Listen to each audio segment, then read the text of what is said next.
À la question d'aujourd'hui, Jean-Pierre, qui est chrétien aujourd'hui? D'où vient le thème que nous avons pour aujourd'hui? Eh bien, Gaston, je ne sais pas si tu connais la revue R&D, cette revue qu'on retrouve là particulièrement, je pense, dans toutes les caisses populaires du Québec. Eh bien, dans l'édition du mois de mars de l'année dernière, c'était justement le thème qui était abordé et qui était développé dans cette revue. Le thème, donc, qui est chrétien aujourd'hui? Il faut dire que la revue R&D a souvent de très bons thèmes, répond souvent à de très, très bonnes questions. Et je pense que cette question, elle était très pertinente. Il faut vraiment se poser honnêtement cette question dans notre société post-chrétienne.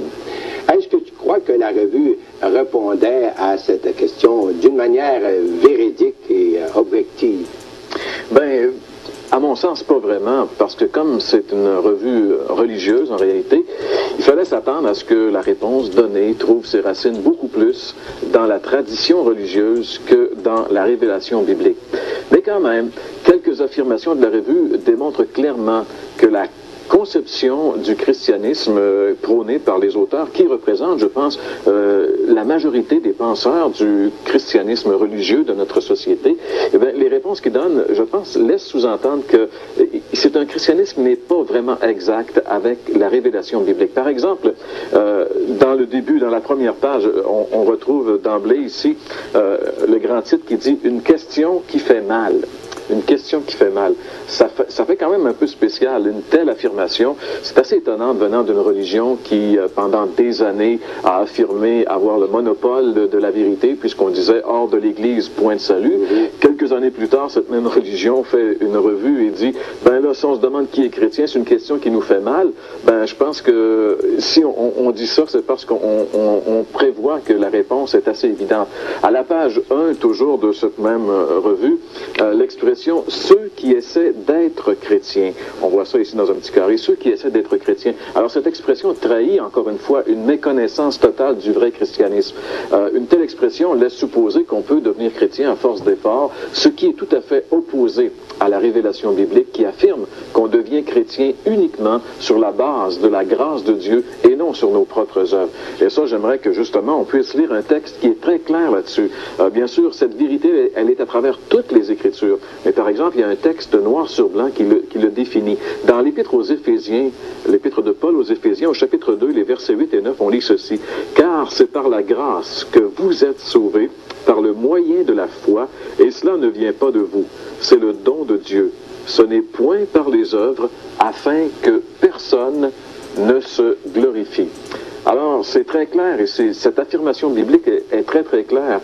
En réalité, c'est pas par nos œuvres. On peut pas essayer de devenir chrétien en faisant des efforts. La Bible dit que c'est pas comme ça qu'on devient chrétien. Alors, lorsqu'on affirme cela dans la revue, je vois qu'on est sur une fausse piste. On va développer un aspect religieux du christianisme qui va encore fausser la vérité. Une autre affirmation révélatrice de l'article, par exemple, c'est entre autres, on dit « On ne se presse pas aux portes pour proclamer qu'on est chrétien ». On dit ça dans l'article. Bien, du point de vue biblique, si on ne se presse pas aux portes pour proclamer qu'on est chrétien, c'est tout simplement parce qu'on n'est pas chrétien du tout. Quand on est chrétien, on veut le dire. On ne peut pas garder ça pour nous. D'ailleurs, le Seigneur Jésus a été assez catégorique à cet effet. Dans l'Évangile selon Matthieu, au chapitre 10, entre autres, il a déclaré ceci, et ça c'est étonnant justement. Il a dit, c'est pourquoi quiconque se déclarera publiquement pour moi, je me déclarerai moi aussi pour lui devant mon Père qui est dans les cieux. Mais quiconque me reniera devant les hommes, je le renierai aussi devant mon Père qui est dans les cieux. Ce sont les paroles même du Seigneur Jésus-Christ. Il dit, celui qui me reniera devant les hommes, je le renierai devant mon Père. Donc le Seigneur s'attend à ce que ceux qui se réclament de lui puissent ouvertement le dire, ne pas garder ça pour eux, justement se presser aux portes pour le dire. Il y a plusieurs autres affirmations de ce genre dans l'article qui démontrent, hors de tout doute, qu'on ne peut pas s'attendre à une bonne réponse à cette bonne question dans cette revue.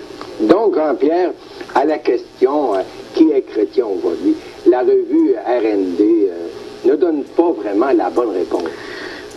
Bien, si on part du point de vue religieux, on pourrait dire oui, qu'elle donne une bonne réponse, mais si on se place vraiment du point de vue biblique, je pense qu'on est obligé de dire non, elle ne donne pas une bonne réponse.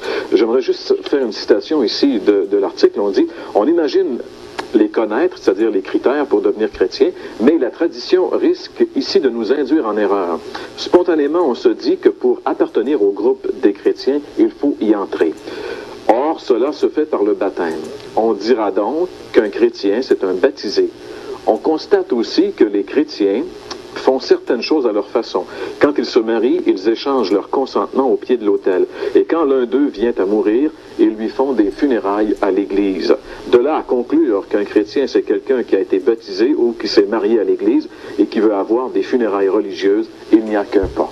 Et je pense que une expression comme celle-là nous démontre justement que on est complètement faussé dans notre compréhension du christianisme. Est-ce qu'on devrait conclure, Jean-Pierre, que les auteurs de l'article étaient de mauvaise foi?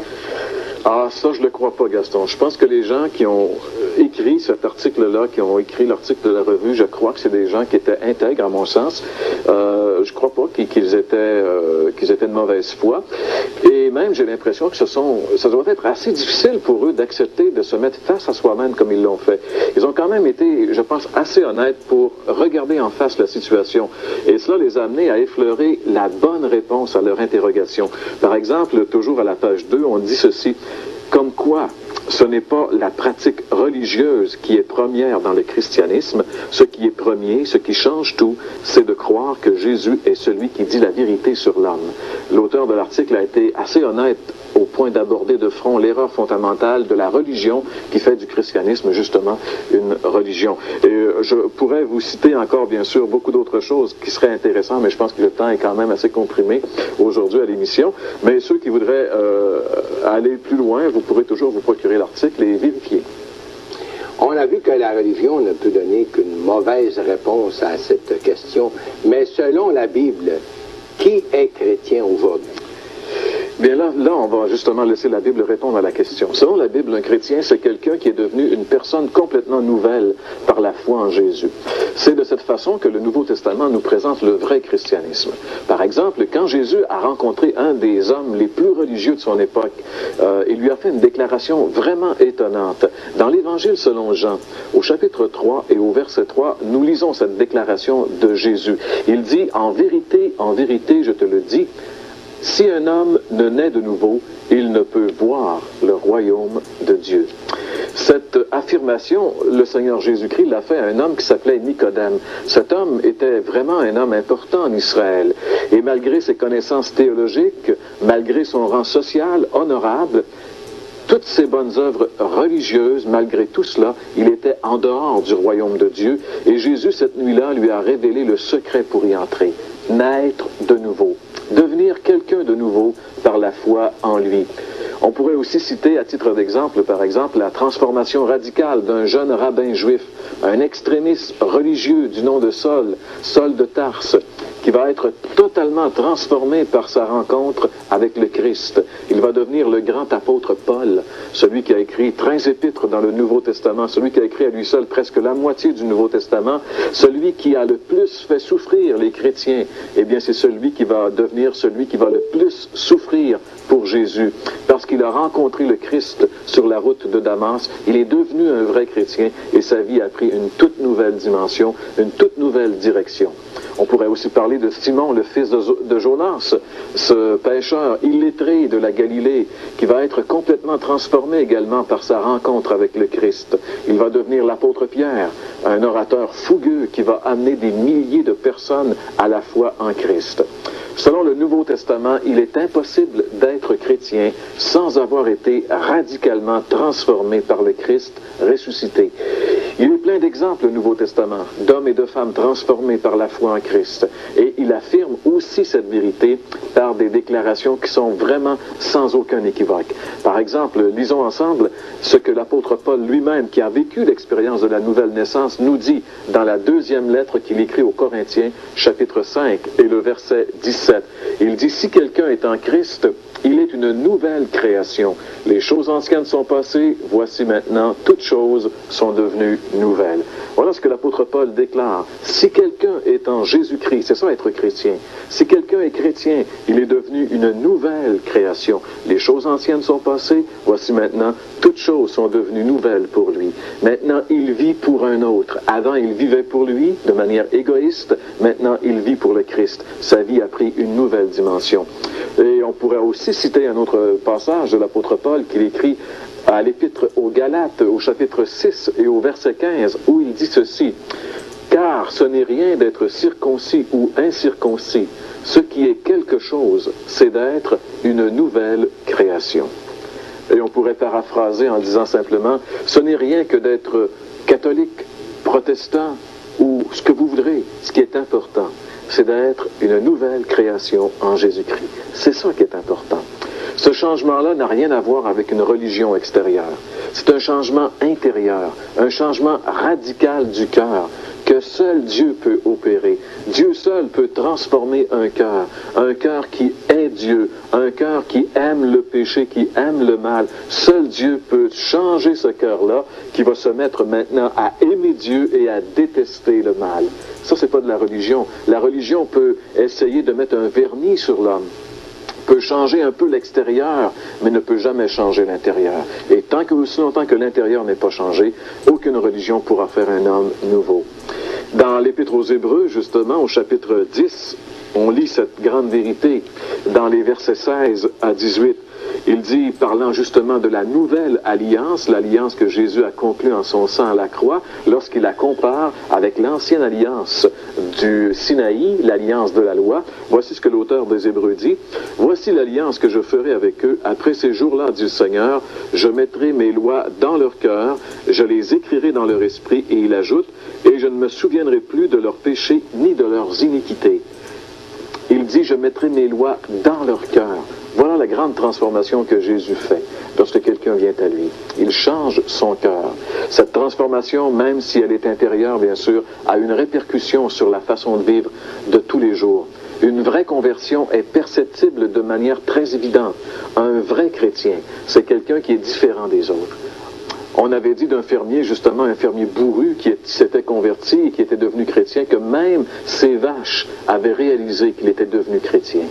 Le grand missionnaire Hudson Taylor disait, si votre père, votre mère, vos sœurs, vos frères, si même le chat et le chien de la maison ne sont pas contents que vous soyez devenu chrétien, vous devriez vous interroger pour savoir si vous êtes vraiment devenu chrétien.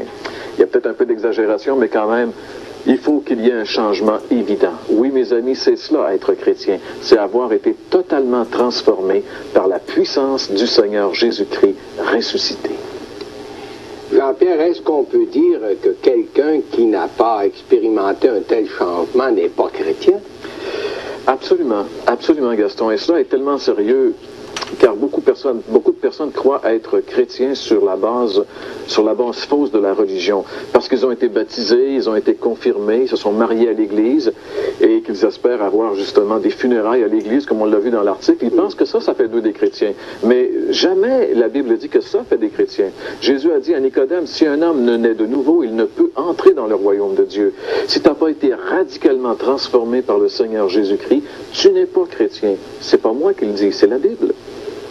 Si parmi ceux qui nous écoutent aujourd'hui, quelqu'un voulait devenir vraiment chrétien par le Seigneur Jésus, il aimerait se transformer, qu'est-ce qu'il devrait faire? J'espère que non seulement quelques-uns, mais que tous ceux qui nous écoutent aujourd'hui veulent devenir des vrais chrétiens, être transformés par la puissance du Seigneur Jésus-Christ. Pour cela, il faut premièrement reconnaître que nous sommes pécheurs. C'est là que ça commence. La Bible dit tous ont péché et sont privés de la gloire de Dieu. Nous sommes tous pécheurs, nous sommes tous privés d'un Dieu juste et saint. Deuxièmement, on doit, par la repentance, on doit se détourner de notre péché et croire en l'amour de Dieu manifesté pour nous à la croix. Jésus est mort il y a 2000 ans sur la croix portant nos péchés. La Bible dit qu'il nous a tellement aimés qu'il a pris notre place de coupable. Et enfin, on doit l'inviter dans notre cœur comme notre Sauveur et notre Seigneur et le recevoir et lui donner notre vie. On peut faire ça dans une simple prière, disant simplement ceci. Seigneur Jésus, je reconnais que je suis un pécheur. C'est mes péchés qui t'ont fait souffrir et mourir sur cette croix. Qu'arrive-t-il après la mort? Eh bien, voilà la question la plus importante en réalité qu'on doit se poser dans notre vie. parce qu'on doit tous mourir un jour. Qu'est-ce qui arrive après notre mort? Une question qui nous intrigue beaucoup et que souvent, justement, on veut oublier et qu'on ne veut pas qu'elle revienne continuellement à notre conscience, cette question. Eh bien, il va falloir l'affronter et il serait mieux de l'affronter tôt que tard. Donc maintenant, régler ce problème-là. Quelqu'un a dit, si on n'est pas prêt à mourir, on n'est finalement pas prêt à vivre, et je pense qu'il avait vraiment raison. Qu'est-ce qui arrive après la mort? Eh bien, c'est deux choses arrivent, dépendant de ce que nous avons fait de Jésus-Christ. Si nous sommes nés de nouveau, si nous avons reçu le Christ comme notre sauveur personnel, alors la Bible nous dit qu'à ce moment-là, ce qui nous attend, c'est quelque chose de merveilleux. Mais si on n'a jamais reçu le Christ, même si on est religieux, même si on a été baptisé, même si on pratique les dévotions de notre religion, qu'on le fasse pas, même si on croit être une bonne personne parce qu'on ne fait pas de mal aux autres, si on n'est jamais né de nouveau, ce qui nous attend après la mort est quelque chose de terrible. La Bible dit que la mort va alors nous amener dans la salle d'attente du jugement. Dans ce passage auquel on faisait allusion la semaine dernière, où le Seigneur Jésus tire le rideau sur l'au-delà, sur le mystère de l'au-delà, dans Luc chapitre 16 et au verset 23, on peut lire ceci. Luc 16, verset 23, « Dans le séjour des morts, il leva les yeux, et tandis qu'il était en proie au tourment. » L'homme riche était en proie au tourment, c'est-à-dire qu'il était dans un état conscient, donc après la mort on est conscient, mais il était tourmenté. Il était dans un état de souffrance. Il n'avait pas encore été jugé, mais il attendait le jugement et il souffrait. C'est ce que la Bible nous dit. Si, mes amis, vous n'êtes pas nés de nouveau, la mort n'est pas une délivrance, mais au contraire, elle vous introduit dans la salle d'attente du jugement de Dieu. Mais si vous avez reçu le Christ comme votre sauveur personnel, qu'est-ce qui vous attend? Alors là, c'est merveilleux. L'apôtre Paul en a parlé à plusieurs reprises, et la Bible en parle à plusieurs reprises.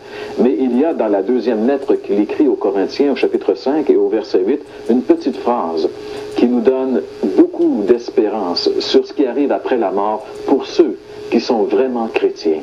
Il est dit, nous sommes pleins de confiance et nous aimons mieux quitter ce corps et demeurer auprès du Seigneur. Quitter ce corps et demeurer auprès du Seigneur. Pour quelqu'un qui est vraiment chrétien, qui est né de nouveau, la mort, c'est l'introduction dans la présence de son merveilleux Sauveur et Seigneur, le Seigneur Jésus-Christ. Alors voilà ce qui arrive après la mort, mes chers amis. Et notre prière, c'est que vous preniez vraiment la décision de recevoir le Christ afin que lorsque ce jour va arriver, vous soyez avec lui pour toute l'éternité dans un bonheur ineffable.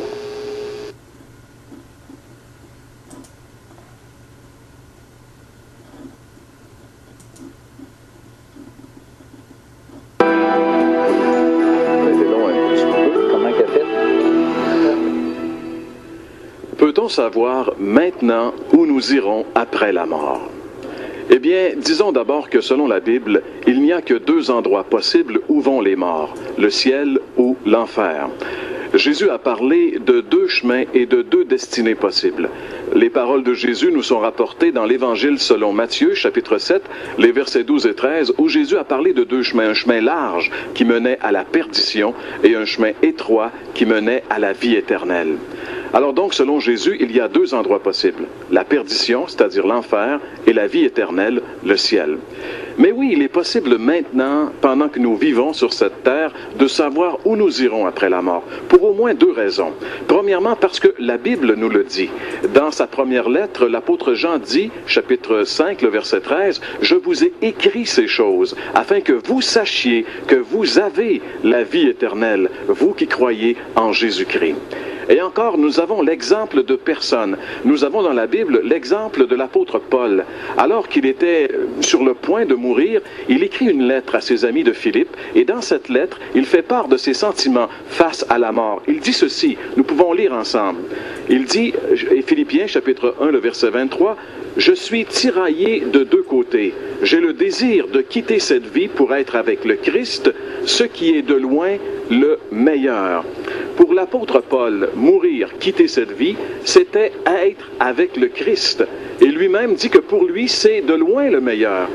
L'apôtre Paul savait très bien où il allait aller après la mort. Oui, mes amis, il est possible de savoir où nous irons après la mort parce que la Bible nous le dit.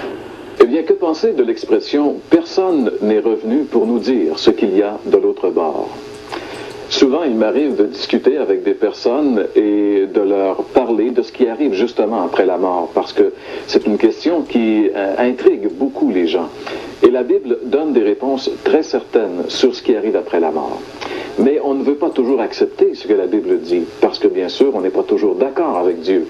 Et souvent, les gens, en voulant refuser ce que la Bible dit, amènent cette expression, eh bien, personne n'est revenu pour nous dire ce qu'il y a de l'autre bord. Donc, on peut se permettre de penser ce qu'on veut. Est-ce que cet argument-là est valable? Eh bien, absolument pas, puisque bien sûr la Bible, elle, nous dit ce qui arrive de l'autre bord. Le Seigneur Jésus-Christ, un jour, a levé le voile sur le mystère de l'au-delà. Il en a parlé à plusieurs reprises, mais l'évangéliste Luc nous rapporte un cas précis où Jésus a souligné d'une manière très claire cet enseignement. Dans le chapitre 16 de l'Évangile selon Luc, on lit une histoire très simple, mais qui révèle des choses vraiment formidables. C'est l'histoire de deux individus. L'un s'appelle le mauvais riche, on ne connaît pas son nom, et l'autre s'appelle Lazare. Les deux vivent des vies complètement différentes. Les deux, un jour, vivent la même expérience, ils meurent, et les deux sont amenés dans des endroits complètement différents où ils ont une éternité complètement différente. Et le mauvais riche est dans un lieu de tourment. Et bien sûr, il a 5 frères. Et il sait que ses frères font la même vie que lui et que nécessairement, ils vont aboutir au même endroit. Alors, ne voulant pas que ses frères se retrouvent où il est présentement, dans la même situation que lui, il dit à Abraham, qui lui est de l'autre côté, « Père Abraham, va dire, envoie quelqu'un dire à mes frères qu'ils changent de vie afin qu'ils ne viennent pas dans ce lieu où je suis. » Et c'est la réponse qui est donnée, qui justement nous démontre que l'allusion au fait que personne n'est revenu de l'autre bord pour dire qu'on n'a pas à s'inquiéter sur ce qui arrive après la mort ne tient pas, c'est dans ce verset, chapitre 16 et le verset 31, il est dit, et Abraham lui dit, s'ils n'écoutent pas Moïse et les prophètes, ils ne se laisseront pas persuader, même si quelqu'un des morts ressuscitait. Abraham dit, s'ils n'écoutent pas Moïse et les prophètes, qu'est-ce que c'est Moïse et les prophètes? Eh bien, c'est simplement l'expression que les Juifs du temps de Jésus employaient pour désigner l'Ancien Testament, la Bible. Alors il dit simplement, s'ils ne croient pas ce que la Bible dit, même si un mort ressuscitait et revenait, ils ne se laisseraient pas persuader. Alors que penser de l'expression « personne n'est revenu pour nous dire ce qu'il y a de l'autre bord » Eh bien, c'est pas une expression qu'on doit accepter, mes chers amis, parce que même si quelqu'un revenait, on ne croirait pas si on ne croit pas la Bible. C'est la Bible qu'on doit croire, car la Bible est la parole de Dieu et elle nous dit ce qui arrive après la mort. Donc, vous vous demandez probablement, mais justement, qu'est-ce qui arrive après la mort? Aujourd'hui, pour le thème que j'ai choisi, on va parler un peu du Seigneur Jésus comme étant celui qui délivre de la crainte de la mort. La plupart des gens aujourd'hui ont une certaine crainte de la mort. La mort, ça crée toujours certaines inquiétudes. En fait, l'Écriture de nous rappeler, c'est réservé à l'homme de mourir une seule fois, mais après vient le jugement. C'est justement cet après qui inquiète la plupart des gens. Le méconnu face justement à l'éternité ou après la mort. Et pourtant, la mort, ça reste quand même un ennemi. Et il faut bien se préparer pour faire face à cet ennemi qui est la mort. Et pourtant, le Seigneur est venu, lui, pour que nous soyons prêts à faire face justement à la mort. Il y a une dame qui nous écrivait il y a quelque temps, et puis elle nous dit ceci. Elle dit, j'avais la pensée de vous suggérer, comme message, en fait, la vie après la mort.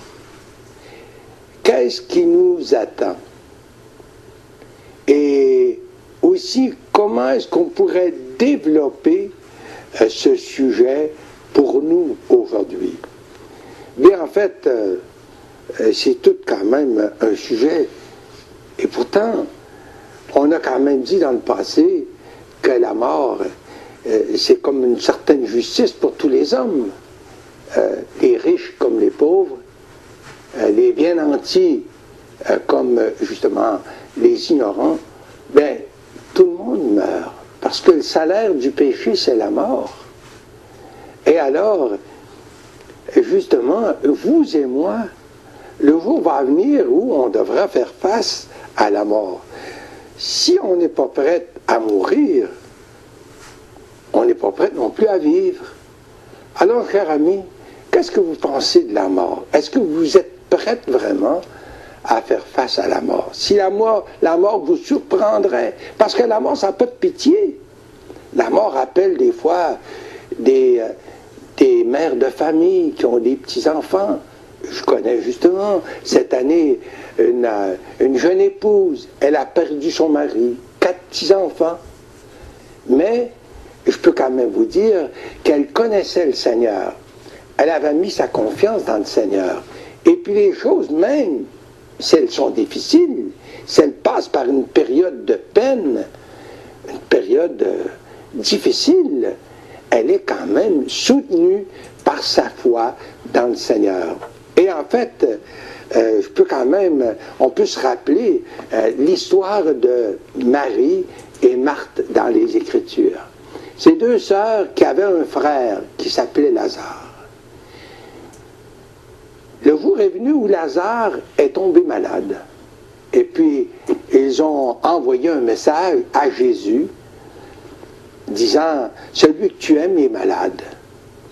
Mais le Seigneur, lui, était engagé dans son ministère.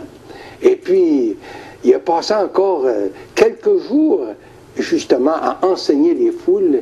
Et puis, après un peu de temps, il est revenu pour visiter les 2 sœurs. Les 2 sœurs, bien sûr, ont vécu le décès de leur frère. Et puis là, bien, ils étaient vraiment en peine. Ils avaient perdu leur frère, Lazare. Et puis là, bien, justement, dans les larmes puis dans le deuil, ils ont dû ensevelir leur frère Lazare. Mais on ne savait pas où se tourner, sauf, ils ont envoyé justement ce message à Jésus. Elles savaient que Jésus pouvait leur apporter du réconfort, pouvait répondre à leurs difficultés, à leurs souffrances, à leur deuil, justement. Et Jésus est revenu, justement, à Béthanie pour rencontrer ces 2 sœurs. Puis qu'est-ce qu'il leur dit? Il leur dit cette parole, qui est une parole que nous pouvons prendre pour nous-mêmes aujourd'hui. Il leur dit, en Jean chapitre 11, verset 25, Jésus de dire « Je suis moi, la résurrection et la vie. Celui qui croit en moi vivra même s'il meurt. Et quiconque vit et croit en moi ne mourra jamais. » Bien sûr, ici qu'il parle de la vie spirituelle. Vous savez, la mort spirituelle, c'est d'être séparé de Dieu pour l'éternité. Tandis que la vie spirituelle, c'est d'être auprès du Seigneur une fois qu'on quitte, en fait, cette vie. Et justement, c'est Paul qui pouvait dire « Pour moi vivre, c'est le Christ. Et mourir m'est un gain. Mourir m'est un gain. » Je me demande si on peut en dire autant aujourd'hui. Le Christ est ma vie et la mort m'est un gain. On devrait pouvoir en dire autant, vous savez. Les 2 sœurs de Lazare ont été consolées par le Seigneur, justement parce qu'il leur a dit qu'il avait le pouvoir de ressusciter même Lazare. Et ça, c'est vrai pour tous les gens. C'est la promesse qu'il a pour nous. Pas nécessairement physiquement, mais le jour va venir, par exemple, où le Seigneur va vraiment ressusciter ces corps mortels que nous possédons. Mais pour ce faire, comme Jésus l'avait si bien dit à Marthe et à Marie, « Celui qui croit en moi. » Mais qu'est-ce que ça veut dire croire? Croire dans le Seigneur, c'est vraiment de nous confier à lui, de l'accepter.